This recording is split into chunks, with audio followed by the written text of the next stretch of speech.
Ja Morant might be the best point guard of our next generation. If you like this type of content, I post daily. Make sure you subscribe down below. Make sure you like the video if you like the video. It takes 0.5 seconds. Let's try to get 8 likes. I know I said 10 in the other videos. Let's try to get 8 likes this video, and let's get into it.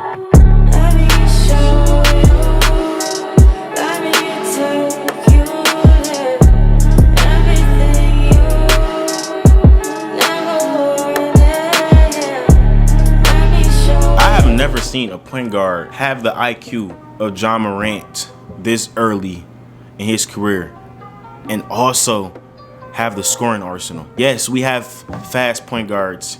Yes, we have athletic point guards. Yes, we have guys who have a great layup package. Ja Morant has all those plus the IQ. He has the scoring arsenal and the IQ to be a franchise point guard, to lean on that point guard from day one. And usually it takes 2 to 3, maybe 4 years for a point guard to run an offense efficiently. And Ja Morant has done that. He was this close of going to the playoffs and beating the Blazers. But that nigga Dame went off. I ain't gonna lie to you. And CJ. Like, take for example, De'Aaron Fox. De'Aaron Fox is an athletic point guard. He's probably the fastest point guard in the league besides Russ. He has a decent jumper, and he has a good layup package, but he cannot run an efficient offense like Ja Morant has. Not at all. And the thing that separates Ja Morant from all these other scoring athletic point guards is his passing vision, his IQ, his pick and roll. He can find guys from the corner, from the back of his earlobe. He can lob the ball, and his roster is not that good for his potential to be maximized. Not at all. He doesn't have a lot of shooters around him. He has a good lob target in Jaren Jackson. He has a good pick setter in Jonas Valanciunas. But besides that, you have inefficient shot checker Dillon Brooks, Grayson Allen. I mean, these guys are good shooters, but they're not really there to maximize Ja's potential. So Ja has that skill. That skill that separates himself from everybody else is that passing. And this nigga layup package is downright disrespectful.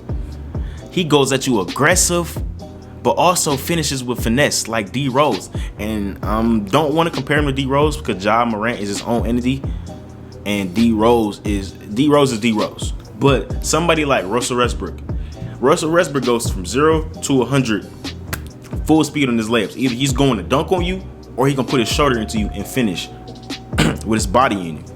Ja Morant can do that, and he can go up and under. He can switch his hands. He can dunk on you. He probably has the best hops in the league right now. Period. Also, about these athletic point guards based from Ja Morant. Ja Morant change of direction.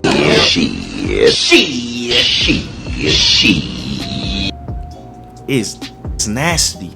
Usually you see good change of direction on guys who have finesse.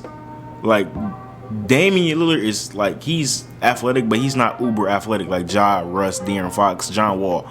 Ja Morant he can change direction like that, going from 90 miles per hour to 12 in 0.5 seconds. Russ cannot do that.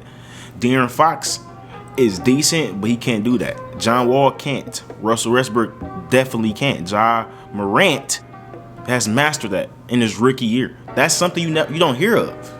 That was very underrated part of him coming out of Murray State. And this man, every time I watch him, he's amazing. He's amazing. He's splitting double teams. He's getting the teammates involved. He's a great teammate. He did what he had to do this year, and he was efficient about it. Usually point guards don't be efficient in their first year because they're adjusting to the NBA speed. But Ja Morant is the NBA speed. Let me break it down. Ja Morant is he's like a mix between D'Angelo Russell, right? With his change of direction, with his shiftiness, with his finesse, with his court vision, with his handle, with everything. D'Angelo Russell mixed with Russell Westbrook. 2 Russells combined. You get Ja Morant, an athletic, shifty guy. That's the only archetype as a point guard we haven't seen yet. We seen athletic, we seen shifty, we seen great handle, we seen great shooter. We haven't seen an archetype like Ja Morant in the league yet. Some guys have come close, but they don't really have it mastered. Like when you see Ja, he plays at his own pace, but also he would play at their pace too and still dominate. You feel me? So Zion Williamson definitely deserve that #1 pick because Zion is a freaking nature too. But Ja Morant in the last, I want to say 5 drafts, he will be the consensus #1 overall pick. Maybe below Jason Tatum, and that's it. But he's better than the point guards that came out last year's draft, the year before, just as a scouting report. He went to Murray State. What?